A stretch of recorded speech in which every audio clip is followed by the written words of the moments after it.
t'engages avec le rêve de Dieu pour ta destinée, parce que Dieu a un rêve pour ta vie. Quand il te regarde, il voit les projets merveilleux qu'il a prévus pour toi, des projets de paix, la Bible nous dit. Puis la Bible nous dit que tu as un avenir aussi. Il y a une espérance qui est rattachée à toi. Puis quand Dieu te regarde, c'est ce qu'il voit. Puis son cœur brûle pour que tu rentres dans ces projets-là. Parce que quand Dieu regarde les nations, on a vu ce passage dans les Écritures qui dit que Dieu, du haut des cieux, regarde. S'il y a un homme sur la terre qui est intelligent, un homme ou une femme qui le cherche.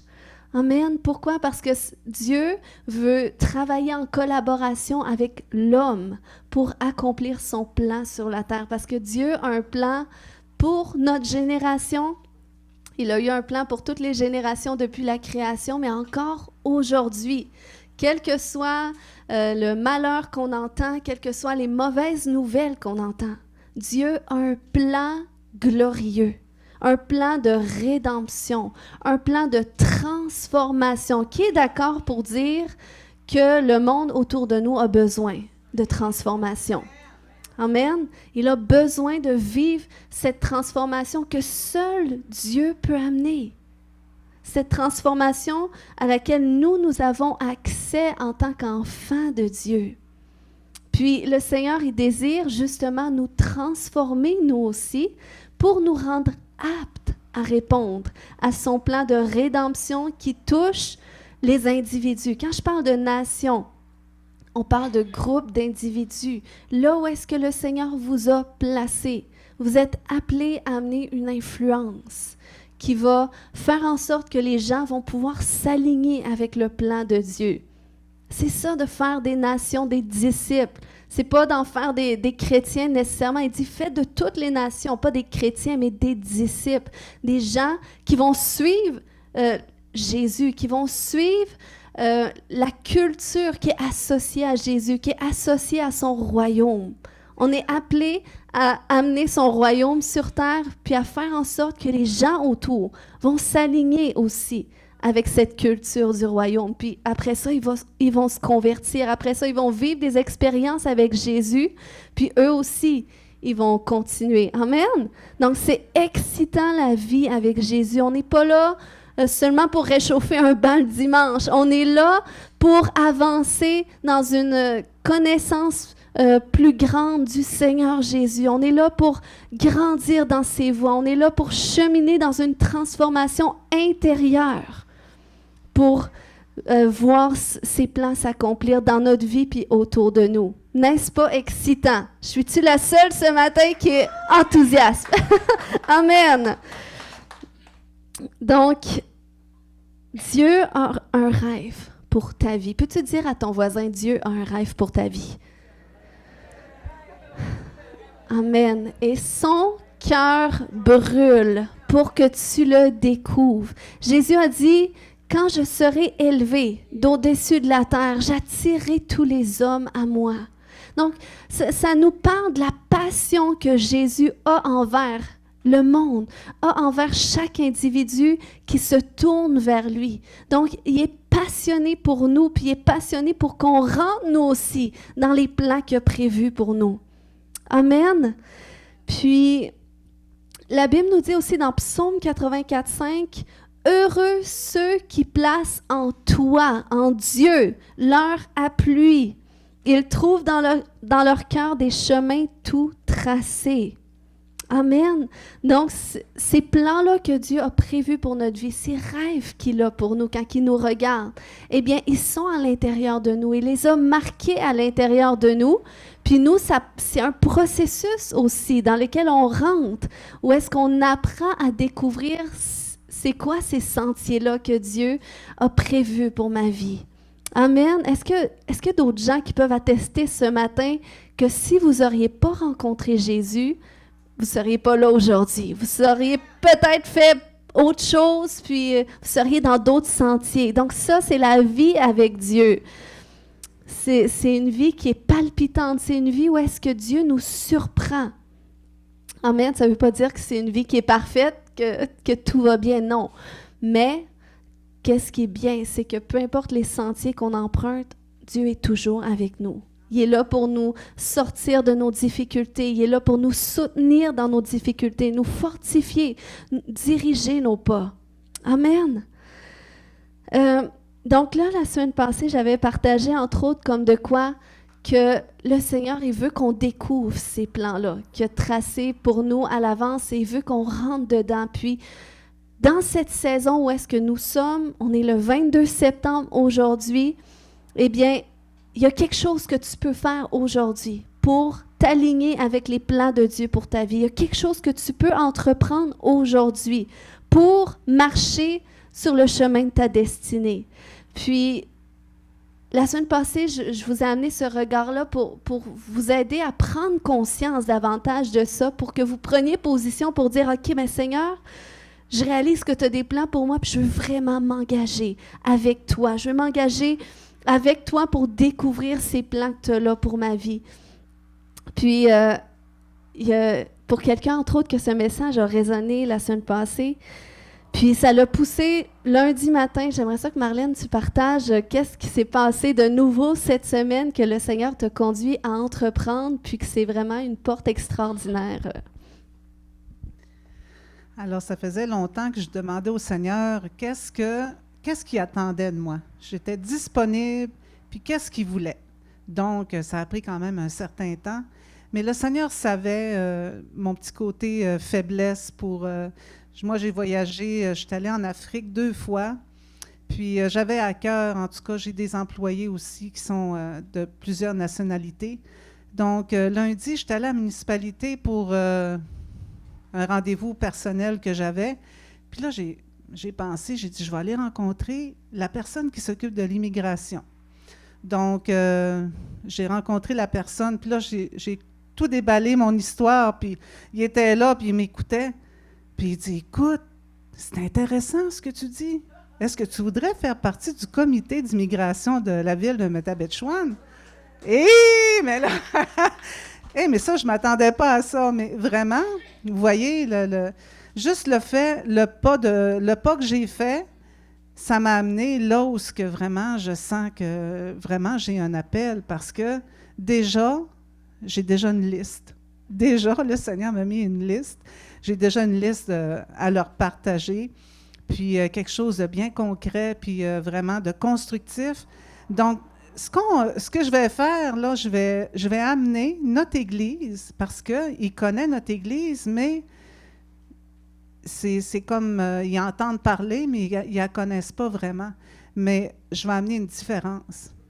Autrement dit, on va plus sortir des sentiers. Donc, ce n'est pas dans ce bâtiment que ça se passe, mais c'est vraiment à l'extérieur. Donc, ce qu'on apprend ici, on s'en sert pour l'extérieur. Puis moi, ce que je pense, c'est que ça va vraiment avoir un impact, là, vraiment, au niveau de la municipalité, puis de tout, en tout cas, de notre Église. Amen. Amen. Merci, Marlène.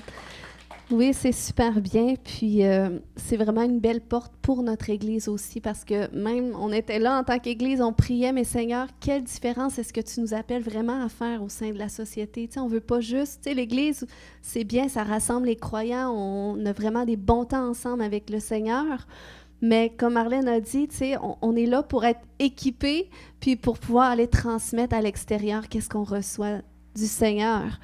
Puis, c'est super bien là, pour l'immigration, parce qu'il y a beaucoup de gens qui viennent ici dans la région puis qui ont besoin d'être entourés. Puis l'Église, c'est vraiment prouvé que l'Église, c'est vraiment un moyen extraordinaire pour aider les nouveaux immigrants à s'adapter. Puis c'est ça, dans notre culture à nous. Fait que c'est super. Donc, merci de garder ça en prière aussi, parce que même pour l'évangélisation, puis les vêtements qu'on veut distribuer, tout ça, ça va aller loin. Amen? C'est super. Donc, OK. Ce matin, on va continuer dans ce message-là de comment est-ce qu'on peut s'engager avec le rêve de Dieu pour notre destinée. Parce que, vous savez, quand on s'engage avec les choses de Dieu, quand on s'engage avec Dieu, puis qu'on veut s'engager avec le Seigneur pour vraiment le chercher, pour dire, mais Seigneur, qu'est-ce que tu veux accomplir pour ma vie? Puis qu'on est à cet endroit-là où est-ce qu'on cherche Dieu, où est-ce qu'on veut cheminer dans les voies de Dieu. Eh bien, le Seigneur, il commence à faire une œuvre en nous pour nous accommoder à ces changements-là, hein, pour faire de l'espace pour qu'est-ce qu'il veut faire. Parce que qu'est-ce que Dieu fait? Ça commence toujours à l'intérieur de nous. Si Dieu change tout l'extérieur autour de nous, mais que nous, on n'est pas changé, qu'on n'est pas transformé, qu'on ne s'est pas adapté d'abord, eh bien, ça va être beaucoup plus difficile. Je ne pense pas que même on va réussir à saisir vraiment qu'est-ce que Dieu fait pour que ça porte du fruit. Donc, c'est pour ça que les changements, ça commence à l'intérieur de soi. Même comme Marlène a dit, ça a commencé par une prière à Dieu en disant, « Mais Seigneur, à quoi tu m'appelles présentement? Qu'est-ce que tu veux que je fasse pour toi? » Puis ça a pris du temps. Mais des fois, ça prend du temps. Mais le Seigneur aussi, même dans le temps que ça prend, le Seigneur, il travaille notre cœur aussi. Puis il y a des choses qui se préparent. Donc, les changements, ça commence à l'intérieur de soi. Puis quand que Dieu dit qu'à l'intérieur de nous, on va découvrir des chemins tout tracés, ça veut dire qu'il y a des révélations qui vont venir, des idées qui vont venir, des convictions qui vont venir. Et de ces convictions-là, eh bien là, il y a des changements qui vont se faire. Puis ça, c'est important. C'est pour ça que c'est important, autant d'être à cet endroit de dire, mais Seigneur, c'est quoi tes plans pour ma vie? Puis Seigneur, qu'est-ce que je peux faire, moi, pour m'aligner avec tes plans? Qu'est-ce que tu veux changer en moi? Qu'est-ce que tu veux transformer? Qu'est-ce qui a besoin d'être accommodé en moi? Hein? C'est comme quand il y a une mère qui se prépare à avoir un bébé. Y a-t-il des mères ici? Il n'y a pas de mère, coudonc? Vous m'écoutez, j'espère, vous étiez dans l'une, là, vous étiez déjà en train de demander à Dieu, hein? C'est correct, vous êtes pardonnés. Non, mais quand une mère se prépare à avoir un bébé, eh bien, là, tu sais, le bébé commence à grandir à l'intérieur d'elle, mais la mère est constamment en train de s'accommoder à ce changement-là, autant à l'intérieur d'elle, parce que la mère ne peut plus tout manger, qu'est-ce qu'elle mangeait et tout ça. Donc, il y a des changements qu'elle doit adapter à ce nouveau-là qui s'en vient. Puis, autant à l'intérieur qu'à l'extérieur aussi. Elle va commencer avec le papa, bien sûr. On va commencer à faire de l'espace, à changer ou à adapter l'environnement pour qu'est-ce que Dieu va faire. Donc, c'est ce que Dieu aussi fait avec nous. Plus qu'on chemine avec lui, qu'on s'engage avec lui, qu'on cherche à le découvrir et découvrir qu'est-ce qu'il a prévu pour nous, eh bien, là, il y a des choses que ça faisait avant, mais là, on dirait que ça ne fait plus. J'aimais telle chose avant, mais là, on dirait que j'aime moins ça. Donc, tu sais, il y a un changement qui se fait au niveau des intérêts, au niveau de nos visions, et ça, c'est tout le réalignement que le Seigneur fait en nous. Donc, c'est nécessaire, puis parfois, ça peut occasionner certaines tensions, hein? Parfois des inconforts, même parfois à l'extérieur de nous, ça va occasionner des luttes parce que là, on va voir des choses qu'on ne voyait pas avant et là, ça fait partie du processus de transformation.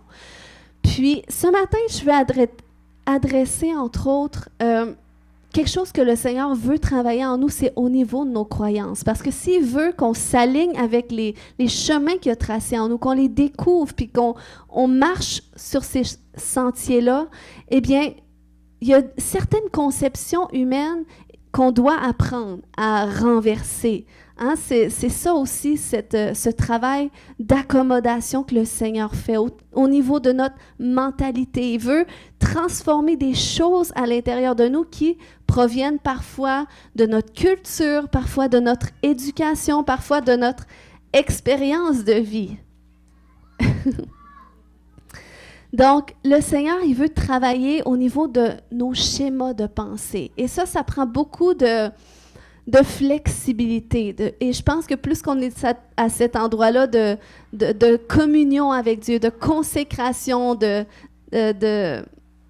sacrifice de soi, c'est plus facile de prendre conscience de ces choses-là.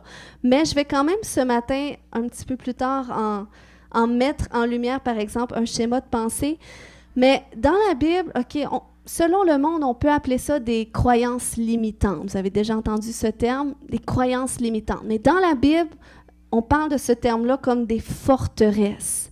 Puis à un moment donné, l'apôtre Paul il a mentionné qu'en effet, les Corinthiens, à un certain moment donné, il y avait des pensées qui étaient purement humaines, qui étaient totalement désalignées d'avec l'Esprit de Dieu.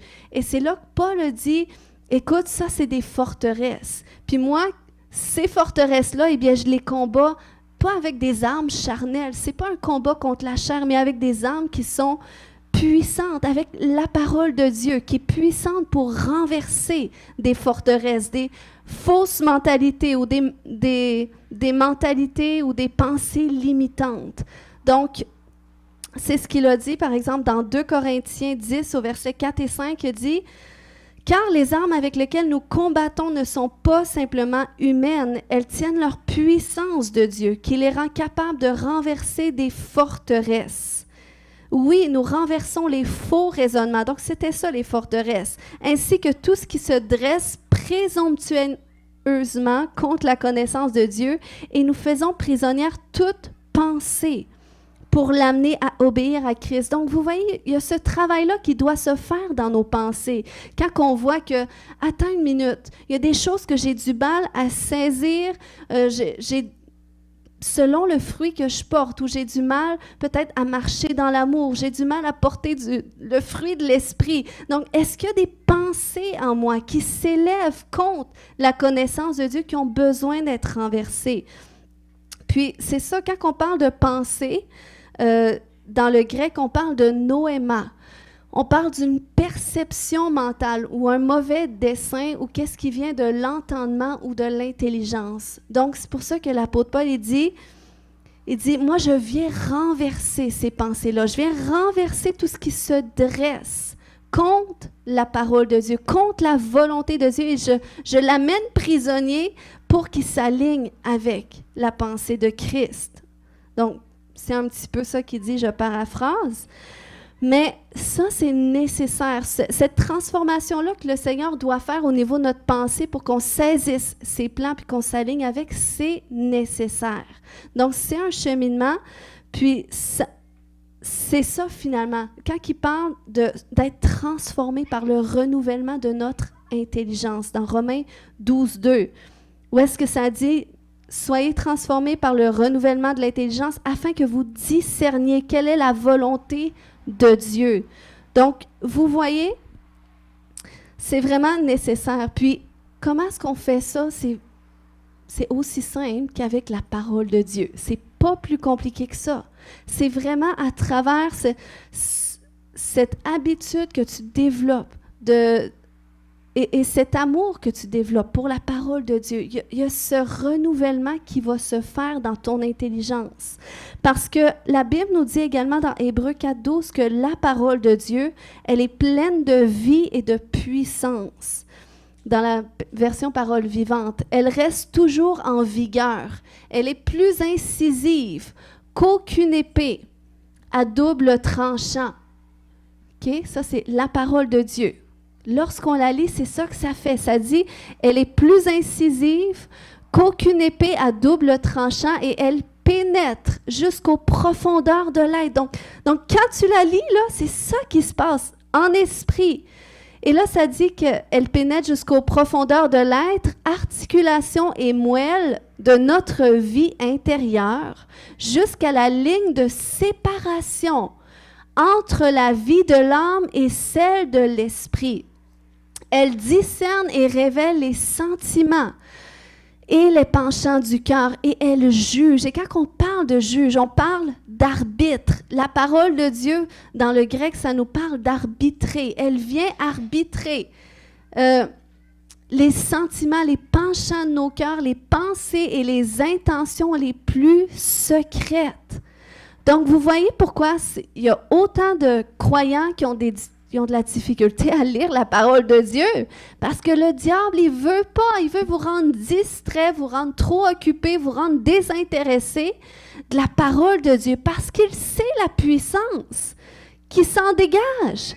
Jésus, quand il a chassé le diable, le combat qu'il a mené dans le désert, après son 40 jours de jeûne, eh bien, c'est avec la parole de Dieu.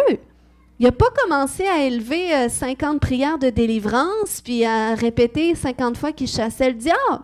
C'est avec la parole de Dieu. Donc, elle est puissante. J'aime ça, prêcher avec ça, non? Mais on va montrer un petit exemple ce matin. J'aimerais ça. Peut-être s'il y a un couple qui peut venir, parce que je veux montrer la proximité. Y a-t-il des couples? Il n'y a pas de couple? Coudon? Sont où vos maris, vos femmes? OK.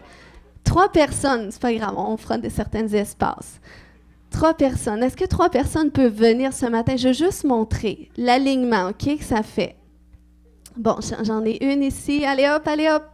Ça va vous réveiller un peu à matin. Donc, tu peux te placer ici. Alors, ici, là, on a... OK, tu peux te tourner. Oui, comme ça. Ça, c'est l'âme qui est ici, OK? Puis l'âme, c'est comme notre corps est comme ici placé là, puis c'est le récipient de notre âme, OK? L'âme, on sait que c'est ça qui nous fait vivre, OK? Oui, merci, Suavis.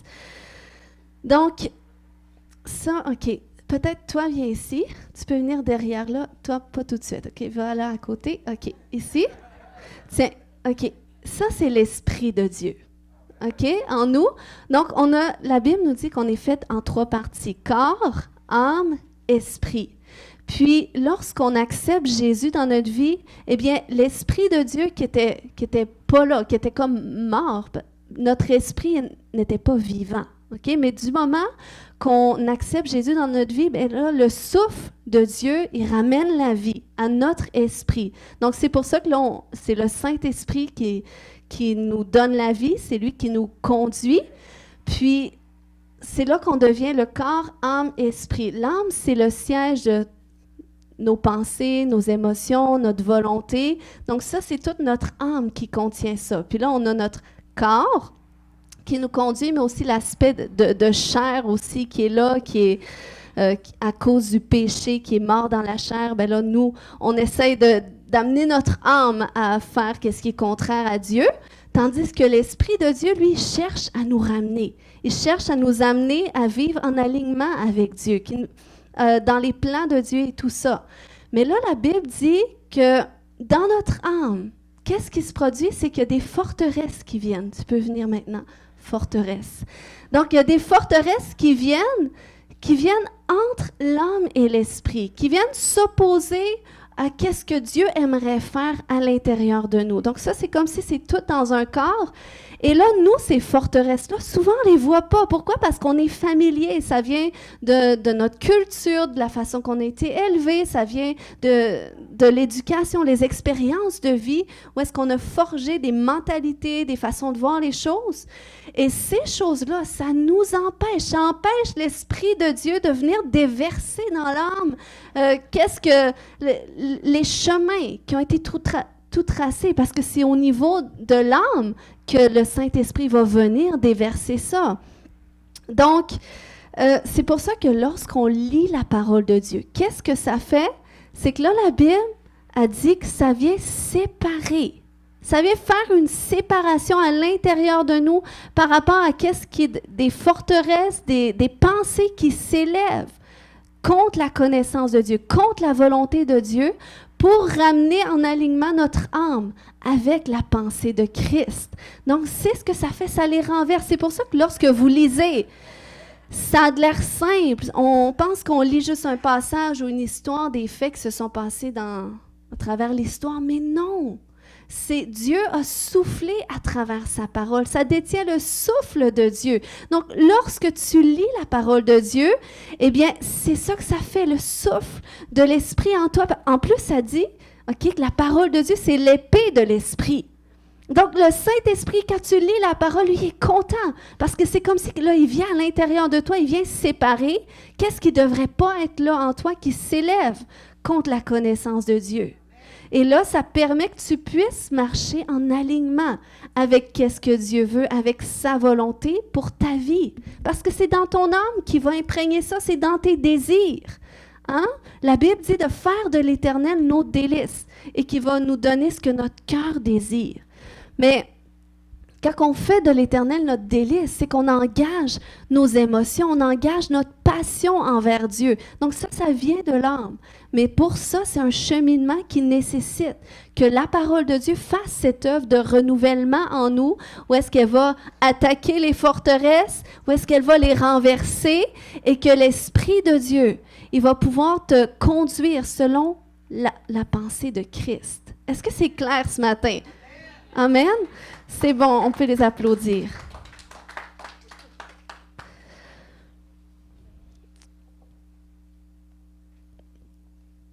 OK. Donc, ce matin, pour en revenir aux forteresses, je vais te donner un exemple de forteresse qui s'élève dans nos vies. Puis ça, je ne sais pas qu'est-ce que nos Africains vont en dire, mais je sais que c'est très fort dans la culture québécoise, cette forteresse-là. Puis c'est important qu'on puisse la mentionner parce que même au Lac-Saint-Jean, c'est comme les gens, ils ont tendance à vivre comme ça parce qu'on a des forteresses dans nos vies personnelles, mais il y a aussi des forteresses qui influencent nos cultures. Puis c'est plus ça que je vais adresser.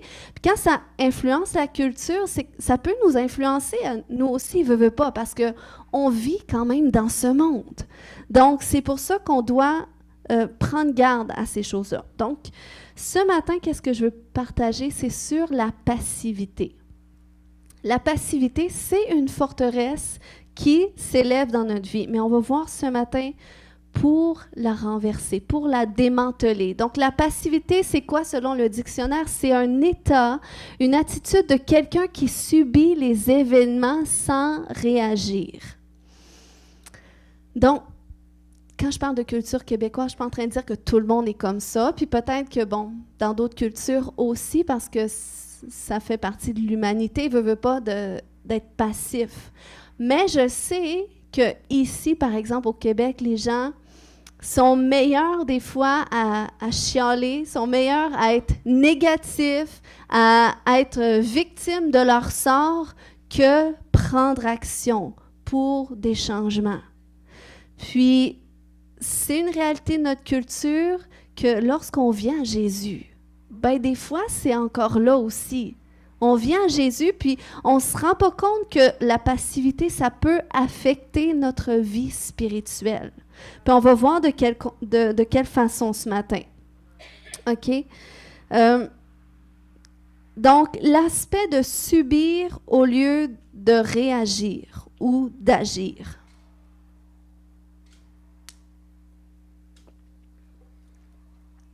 J'ai marqué d'agir parce que réagir, on peut être bon pour parler de qu'est-ce qui ne va pas et tout ça, de qu'est-ce qui devrait changer, mais être peu actif. Puis ça, c'est vraiment quelque chose que le Seigneur veut transformer à l'intérieur de nous. On sait que la religion catholique a été très forte dans notre culture, puis ça a aidé des gens à travers les générations à tenir le coup malgré leurs difficultés, mais ce n'est pas la religion qui les a sauvés nécessairement de leurs difficultés. Juste Jésus peut sauver, mais sinon, ça peut aider. Mais sinon, dans le monde, quand on regarde autour de nous, les gens ils ont de multiples moyens pour camoufler leur souffrance, pour les aider justement à subir, parce que à part Christ, il n'y a pas vraiment d'espérance de transformation. Il y a des gens qui réussissent à s'en sortir, puis c'est merveilleux. Mais sinon, en tout cas, c'est vraiment du cas par cas selon aussi les endroits dans lesquels on a grandi. Mais quand tu regardes le monde chrétien aussi, il y a des gens qui viennent à Jésus que c'est comme leur vie n'est pas transformée tant que ça. Puis, tu sais, il y a des gens, c'est comme au début, oui, tu sais, c'est la lune de miel, on est content, comme quand on se marie. Mais là, oups, quand tu commences à vivre avec la personne, la routine embarque, tout ça, ben là, c'est comme si tout ce qui était là avant, ben ça revient, tu sais. Là, on dirait que là, tu voyais pas les défauts de la personne, puis toi aussi, mon mari, je parle pas de mon mariage, là. Mon mari est parfait, mais je sais que pour beaucoup, ça fait ça. Donc, c'est comme tu voyais pas que l'autre... T'inquiète, chérie. Mais c'est ça. C'est comme après la lune de miel, puis on sait qu'il y a des couples qui vont se marier bientôt. On veut beaucoup vous encourager ce matin aussi. Mais tu sais, tu vois tout ce qui est le plus beau. Puis même toi, on dirait que tu es devenue une nouvelle personne. L'amour t'a changé. Mais tu arrives, vous emménagez ensemble, la routine s'installe. Puis là, tout d'un coup, tu vois les caractères de la personne. Puis tout d'un coup, la personne voit ton caractère parce que ça paraissait pas autant que ça. Donc, c'est un petit peu ça avec le Seigneur aussi. On accepte Jésus, puis wow, c'est la lune de miel. C'est wow, le Seigneur a transformé ma vie. Je vais aller dans les nations, je vais prêcher partout. Puis après ça, c'est comme, tu sais, là, les faux plis reviennent, le mauvais caractère revient, le péché revient parfois, le goût de péché, puis tout ça. Puis c'est des choses auxquelles on est confronté même dans notre marche chrétienne. Puis, c'est pour ça que c'est pas juste de dire le nom de Jésus qui règle tout. Okay? Il y en a qui servent de Jésus, c'est un pansement sur leur bobo, mais leur vie n'est pas transformée. Ils n'ont pas la victoire, ils ne sont pas épanouis, ils ne sont pas vraiment heureux à l'intérieur d'eux. Donc, c'est pour ça que le Seigneur, il veut nous amener justement à cet endroit-là de réaliser qu'on peut vivre plus avec lui. Puis qu'on peut vivre plus, quelles que soient nos circonstances. Il y a quelque chose de plus pour nous. C'est pas juste sa présence. Parce qu'à un moment donné, justement, pour en venir à cet exemple biblique, à un moment donné, la Bible nous dit que Jésus, il se promenait à travers le monde et là, qu'il y avait une foule qui pressait Jésus. Donc, les gens étaient contents, ils suivaient Jésus, ils voulaient être avec lui, ils voulaient recevoir de lui. Puis, à un moment donné, il y a quelque chose qui se passe où est-ce que Jésus sent qu'il y a une force qui sort de lui. Et là, il commence à se tourner, il dit, « Mais c'est qui m'a touché? » Puis là, ses disciples disent, « Mais maître, il dit, ça fait pas de sens ce que tu dis, tout le monde te touche depuis tantôt. Tu es pressé de partout, puis tu dis, c'est qui m'a touché? » Mais Jésus, il dit, « Oui, mais il y a quelqu'un qui m'a touché d'une façon particulière. Il y a quelqu'un qui est venu chercher quelque chose, puis il y a quelque chose qui est ressorti de moi. J'ai répondu à un besoin à quelque part, puis c'est la personne elle-même qui a initié ce changement-là, cette chose-là. Donc, c'est là que Jésus commence à regarder, mais c'est qui m'a touché? Et parfois, c'est ça, dans notre vie chrétienne, on est là, on vient à l'église, on fait qu'est-ce qu'on doit faire pour être des chrétiens, mais on ne va pas vraiment chercher la plénitude de qu'est-ce qu'on pourrait aller chercher. Tandis qu'il y avait une dame qui vivait une condition difficile. La Bible nous dit qu'elle avait une perte de sang depuis 12 ans. Puis, elle avait tout fait qu'est-ce qu'elle pouvait pour s'en sortir. Elle était allée auprès des médecins, avait dépensé tout son argent, puis elle était condamnée à vivre comme ça. Selon le monde, il n'y avait plus de solution. Mais quand elle a entendu parler de Jésus, elle a dit, « Écoute, si cet homme sait bien qu'est-ce que j'entends dire qu'il est, eh bien, moi, je vais juste aller vers lui, je vais le toucher sans même qu'il me voie, sans même qu'il sache d'où ce que je viens, puis je vais être guérie. » Donc, vous voyez la disposition de son cœur, la foi en action. Elle a refusé de subir son sort et elle a agi simplement sur sa foi. Donc, c'est ce que le Seigneur veut aussi qu'on fasse. On peut être à cet endroit-là où est-ce qu'on vit des difficultés, puis ça nous arrive tous, ça fait partie de la vie. Mais il y a certaines difficultés qu'on vit que le Seigneur ne veut pas juste que tu attendes qu'il passe à côté de toi, puis qu'il se tourne vers toi, puis qu'il dise « Ma fille, reçois ». Il y a des choses que le Seigneur, il veut que toi-même t'ailles chercher. Pourquoi? Parce qu'il a dit « J'ai tout accompli ». Donc, Jésus a payé le prix pour qu'on ait accès à tout ce qui est guérison, à tout ce qui est liberté intérieure, délivrance, à tout ce qui est prospérité. Jésus a tout gagné, il a tout remporté à la croix pour que par son sacrifice, on puisse nous-mêmes aller chercher ce dont on a besoin. Donc, vous voyez cette posture de prendre action dans mes circonstances. Puis des fois, on vit des choses qui sont des épreuves de la vie, qui sont nécessaires. Ça fait partie de la vie. La Bible nous dit que l'épreuve est nécessaire pour notre foi. Mais quand on vit des épreuves, on n'est pas appelé à les vivre en posture de victime, puis où est-ce qu'on dit, mais Seigneur, où est-ce que tu es? Pourquoi tu as permis que ça arrive? Pauvre de moi, et ci et ça. Ça peut arriver, mais ça c'est qu'est-ce que ça fait? C'est que ça va occasionner du découragement. Ça va occasionner parfois de la dépression. Ça va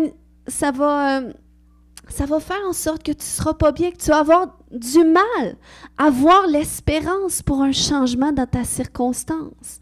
Tandis que si tu es à cet endroit où est-ce que tu as vraiment appris, OK, tu le sais qu'en Jésus, tu as accès à tout ce dont tu as besoin, eh bien, ça va te donner la force, en te confiant en lui, ça va te donner la force de persévérer quelles que soient les circonstances et de savoir que oui, présentement, c'est difficile, mais je vais continuer à chercher Jésus jusqu'à ce que je le touche et que j'aie reçu qu'est-ce qu'il a déjà remporté pour moi à la croix.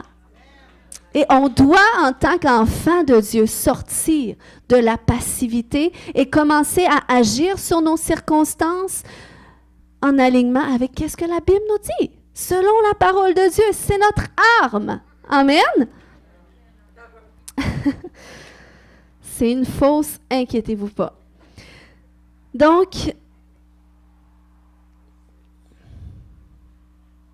ce matin, on va déclarer ensemble, je renonce à subir et je choisis maintenant d'agir jusqu'à ce que je saisisse ce que Christ a remporté pour moi. On va leur répéter. Je renonce à subir et je choisis maintenant d'agir jusqu'à ce que je saisisse ce que Christ a remporté pour moi. Amen. OK, donc, deuxième point que je veux partager sur la passivité, que ça peut nous amener, c'est le fait d'abandonner plutôt que persévérer.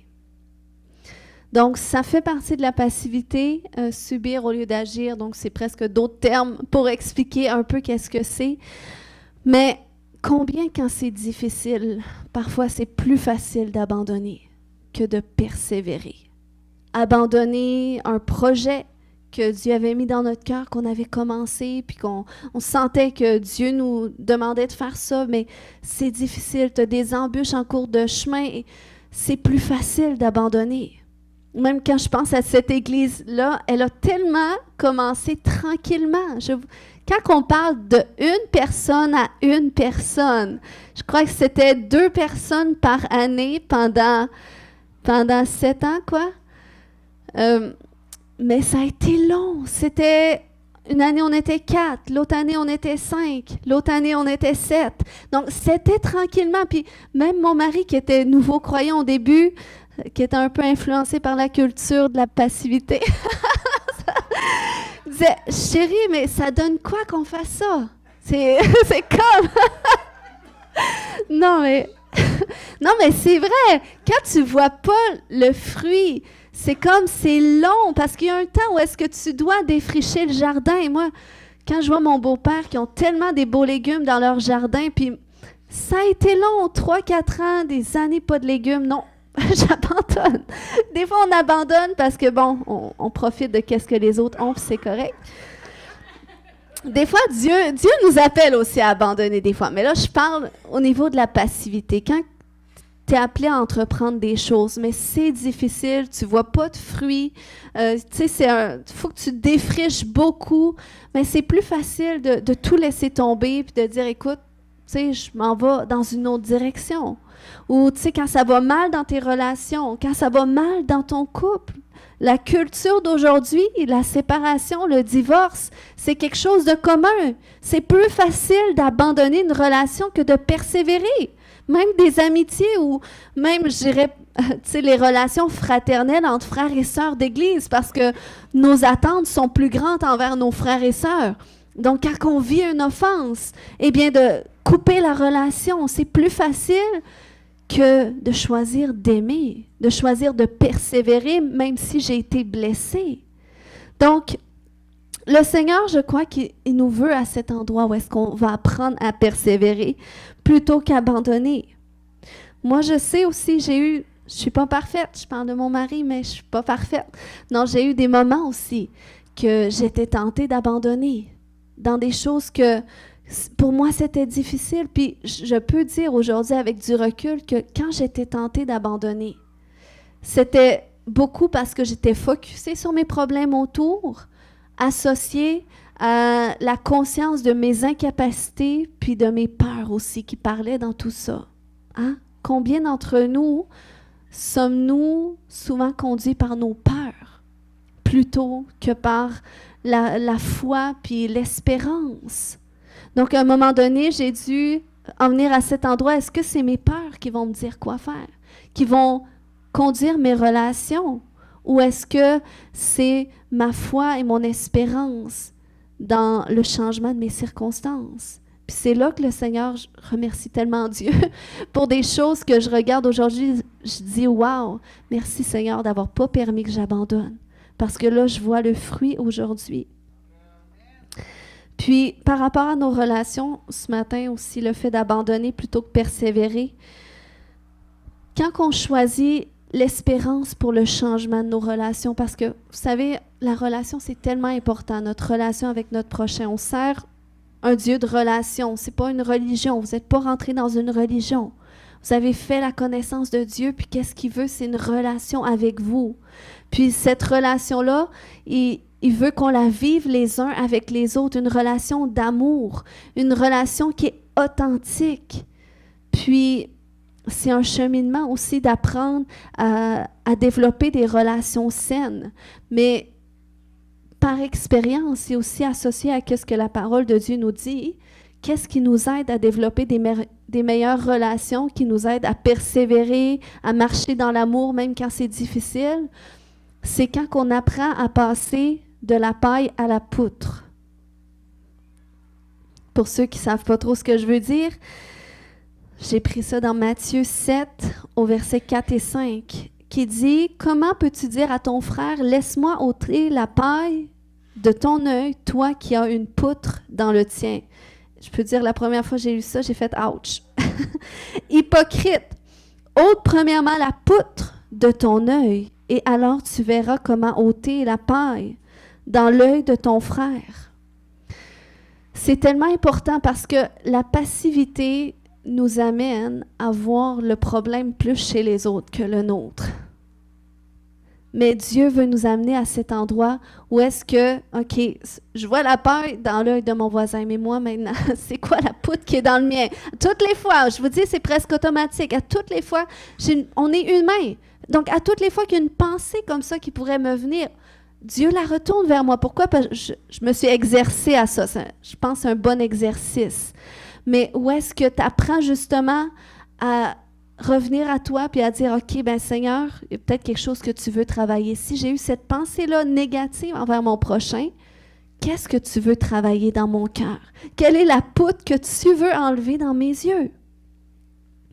Puis, c'est ça dans le fond, parce que quand tu persévères dans tes relations, tu découvres que c'est toi qui dois t'adapter plutôt qu'attendre que les autres s'adaptent à toi. Fait que si c'est toi qui dois t'adapter, qui dois t'ajuster, c'est là que tu rentres dans cet endroit où est-ce que tu découvres qu'est-ce que tu dois travailler en toi. Puis c'est dans cette posture qu'il y a vraiment une grâce extraordinaire de Dieu qui se déploie. Parce que lui-même, il a dit qu'il résiste aux orgueilleux, mais qu'il fait grâce aux humbles. Donc à ceux qui s'humilient, à ceux qui réalisent, ouais, j'ai eu des lacunes encore, Seigneur, j'ai pas fait qu'est-ce que je devais faire. Il faut que tu m'aides. Il faut que tu m'aides à comprendre c'est quoi qui s'élève comme une forteresse dans mes relations, dans mes comportements. Puis c'est quand tu commences à le faire que le Seigneur, il déverse sa grâce sur toi, qui vient te transformer, qui vient justement changer ta façon d'être, changer ta façon de te voir puis de voir les autres. Puis, qu'est-ce qui est extraordinaire, c'est que là, tu apprends à vivre vraiment sous le sceau de grâce de Dieu, où est-ce que tu réalises que, wow, tu sais, moi, je suis imparfaite, mais malgré mes lacunes, Tu sais, Dieu m'aime toujours autant. Dieu est toujours aussi proche de moi, puis Dieu est toujours autant engagé dans ma relation. Puis quand tu commences à vivre comme ça fait en sorte que tu es capable de faire grâce à d'autres aussi. Quand ils sont difficiles, quand ils t'ont manqué de respect, quand ils t'offensent, quand ils sont injustes, eh bien, tu te rappelles que je ne suis pas parfait non plus. Je ne suis pas parfait non plus. Dieu me fait grâce. Dieu me pardonne constamment. Fait que c'est plus facile de donner la grâce à d'autres aussi parce que c'est faire grâce aux autres. Quand les autres sont méchants, sont injustes, sont offensants, on leur fait grâce en continuant de maintenir la relation. Puis ça, c'est un des plus grands défis, de protéger nos relations.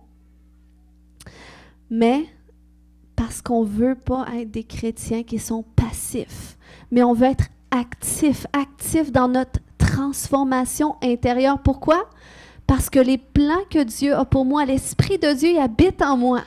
Et moi, je veux qu'il déverse ses plans dans mon cœur. Je veux qu'il les traduise dans mon âme. Je veux que mon âme parvienne à traduire le cœur de Dieu. Donc, pour ça, eh bien, je veux être active. Je veux renoncer à la passivité, renoncer au désir d'abandonner, renoncer à cet aspect de voir tout ce que les autres doivent changer. Puis moi, je veux commencer à changer plus. Amen? Donc, ce matin, déclarez avec moi, je renonce à fuir mes difficultés et je choisis de les affronter. Je choisis de passer de la paille à la poutre et affronter ce qui doit changer en moi. Ainsi, j'active la grâce de Dieu dans ma vie qui m'aide à avancer et à faire grâce aux autres. Amen.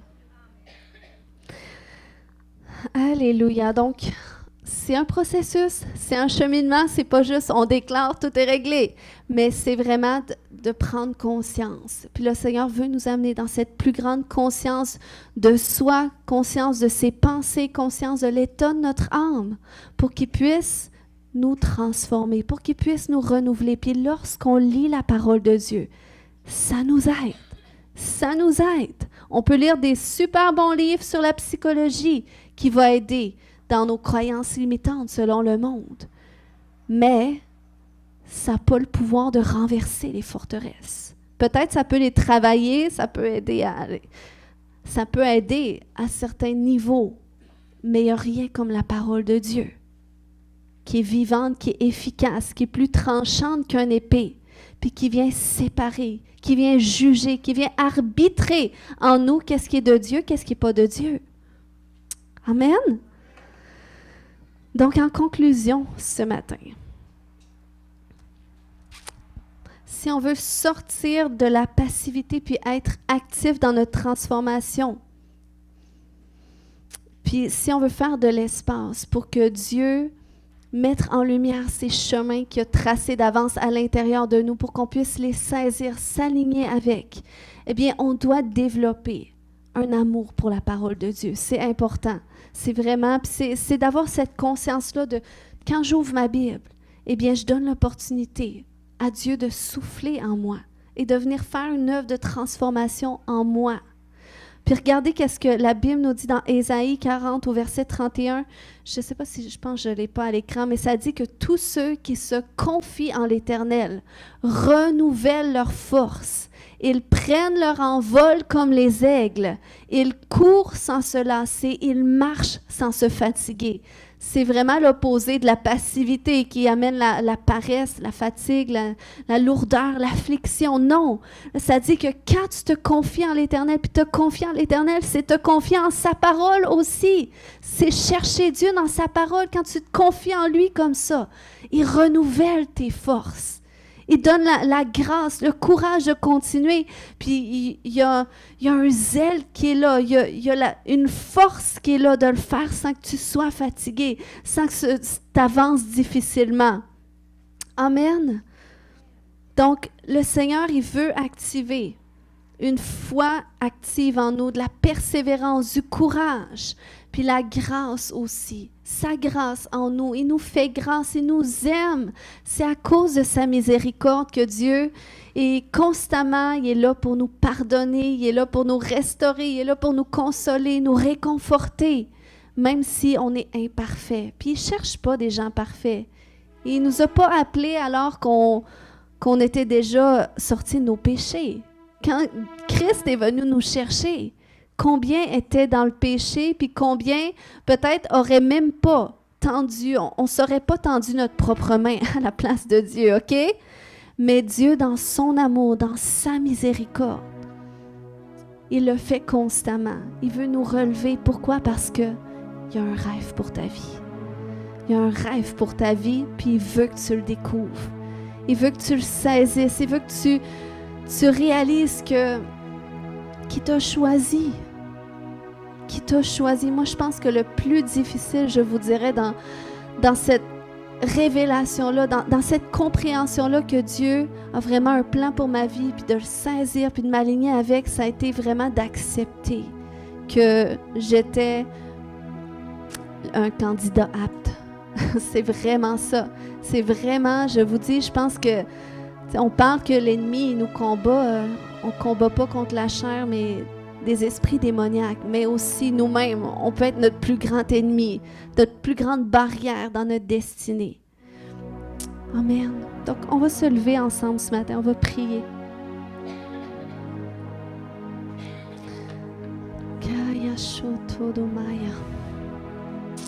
Alléluia, Seigneur, tu es tellement bon. Je te remercie pour ta parole, Seigneur Dieu. Vous savez, on parle de mentalité, on parle de transformation. On ne peut pas changer une mentalité sans en adopter une autre. Donc, d'où le fait que c'est vraiment à travers la parole de Dieu que ça se fait, à travers ta connaissance, la révélation que tu développes dans ta lecture des Écritures, dans ta connaissance de Dieu. C'est vraiment ça qui va changer tes pensées, changer ton cœur, puis vraiment t'aligner. Seigneur, je veux prier pour chaque personne ce matin. Tu as des plans extraordinaires pour sa vie, Seigneur Dieu, pour chaque individu.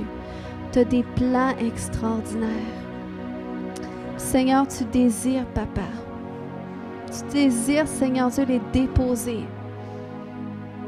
en nous, Seigneur. Tu désires, Père, plutôt que notre âme en prenne conscience.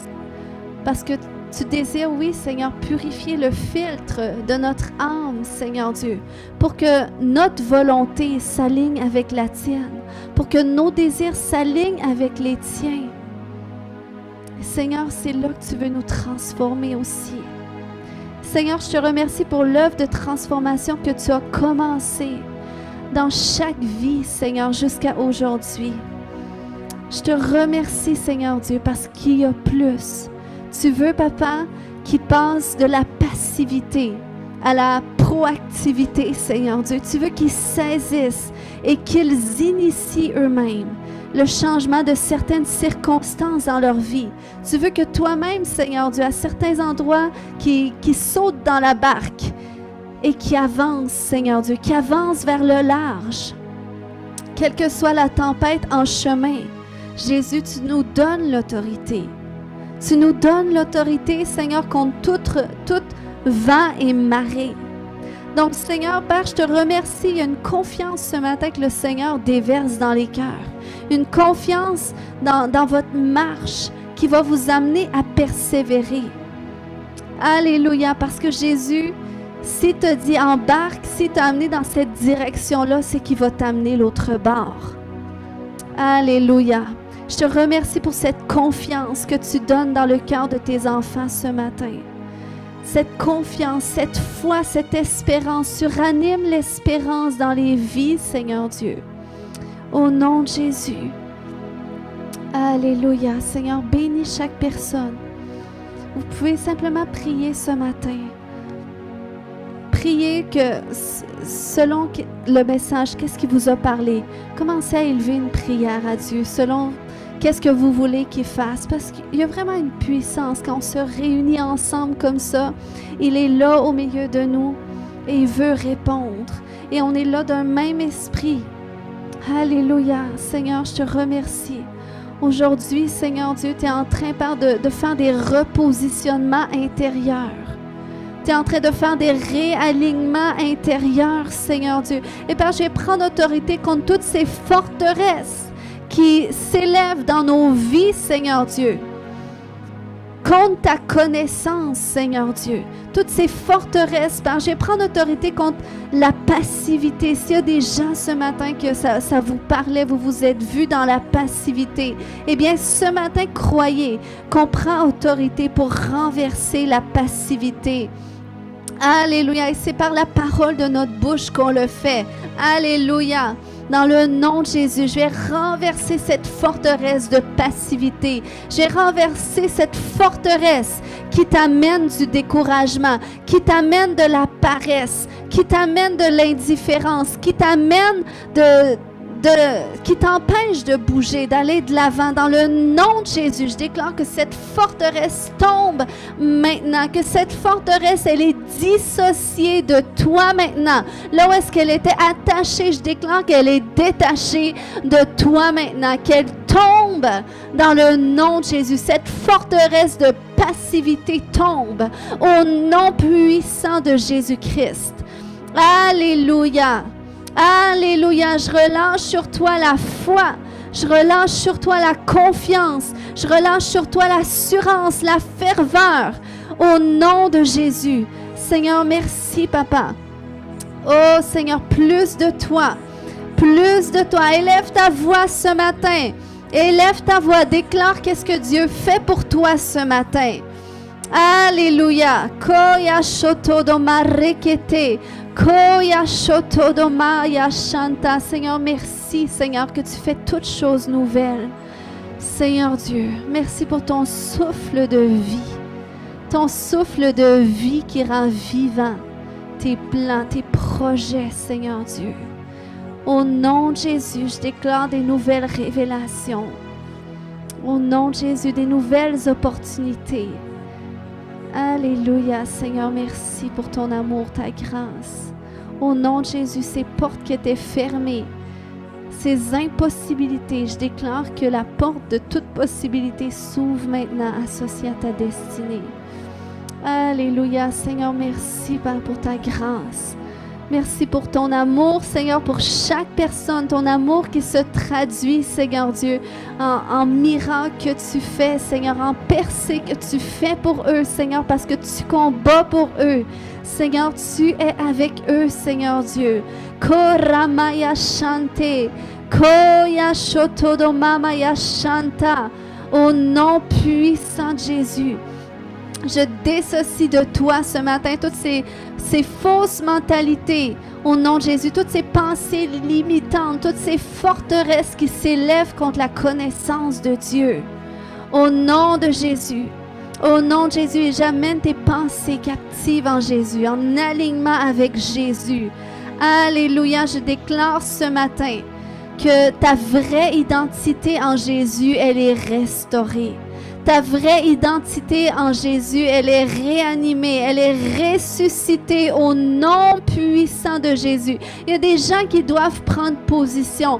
Il y a des gens qui doivent tout simplement dire, c'est assez de me voir comme ça, c'est assez. Il y a des gens que même, il y a des pensées vraiment négatives qui vous viennent en tête. Puis vous savez, ça, c'est des esprits démoniaques. Puis parfois, il faut dire, c'est assez.